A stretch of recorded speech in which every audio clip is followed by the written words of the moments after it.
অনেকের birth certificate নেই আর কি, তাদের ডেট অফ বার্থ নেই।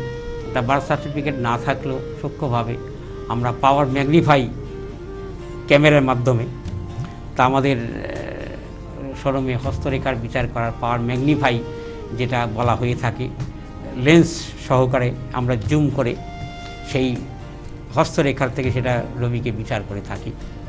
এবং রবি রেখার এবং স্থানান্তরিত যেটা হিসাব হস্তরেখার মাধ্যমে যেটা হয়ে থাকে, তা হস্তরেখায় অনেক চ্যানেলে অনেক মাধ্যমে বিভিন্ন আলোচনা করে থাকি এবং হস্তরেখার মাধ্যম থেকেই তার রাশিটা আমরা বের করে থাকি এবং তার লগ্নটা কী করে বের করতে হয়।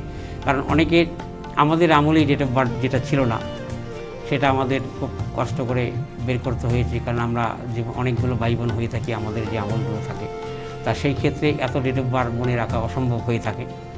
তা সেই সাবজেক্টের ক্ষেত্রে হস্তরেখার মাধ্যম দিয়ে যাদের ডেট অফ বার্থ নেই তাদের প্রত্যেকটা গ্রহের বিচার করা সম্ভব এবং অ্যাভেলেবেল করে থাকি।